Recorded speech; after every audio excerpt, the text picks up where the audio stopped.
Raghava Lawrence గారు ఇప్పుడు కొత్తగా యాక్ట్ చేస్తున్న మూవీ కాంచన 4. అయితే రాఘవ లారెన్స్ గారు ఈ కాంచన 4 మూవీకి ముందు లాస్ట్ యాక్ట్ చేస్తున్న మూవీ జిగిర్ తాండా డబుల్ ఎక్స్. అయితే జిగిర్ తాండా డబుల్ ఎక్స్ మూవీ రిలీజ్ అయ్యి 2 years అయిపోయింది.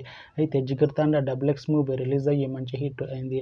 అయితే జిగిర్ తాండా డబుల్ ఎక్స్ మూవీతో రాఘవ లారెన్స్ గారికి ఒక మంచి హిట్ వచ్చింది. అయితే రాఘవ లారెన్స్ గారు జిగిర్ తాండా డబుల్ ఎక్స్ మూవీ రిలీజ్ తర్వాత 2 years టైం గ్యాప్ తీసుకొని ఇప్పుడు మళ్ళీ ఈ కాంచన 4 మూవీలో యాక్ట్ చేస్తున్నారు రాఘవ లారెన్స్ గారు. చూడాలి రాఘవ లారెన్స్ గారికి ఈ కాంచన 4 మూవీతో కూడా ఇంకొక మంచి హిట్ తనకి వస్తుందా లేదా అనేది మనం ఈ కాంచన 4 మూవీ రిలీజ్ అయ్యాక చూడాలి. అయితే కాంచన 4 మూవీలో పూజా హెగ్డే గారు యాక్ట్ చేస్తున్నారు. అయితే పూజా హెగ్డే గారు ఈ కాంచన 4 మూవీకి ముందు లాస్ట్ యాక్ట్ చేస్తున్న మూవీ రెట్రో. అయితే ఈ రెట్రో మూవీ ఈ మధ్య రిలీజ్ అయింది. అయితే రెట్రో మూవీ రిలీజ్ అయ్యి మంచి హిట్ అయింది. అయితే రెట్రో మూవీతో పూజా హెగ్డే గారికి ఒక మంచి హిట్ వచ్చింది.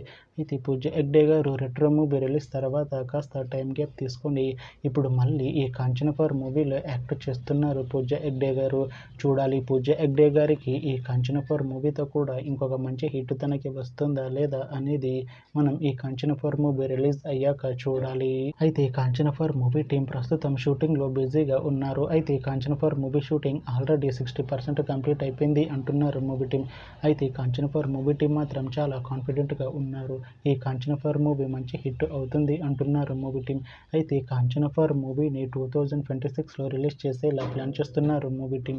చూడాలి కాంచన 4 మూవీ రిలీజ్ అయ్యాక మంచి హిట్ అవుతుందా లేదా అనేది మనం ఈ కాంచన 4 మూవీ రిలీజ్ అయ్యాక చూడాలి.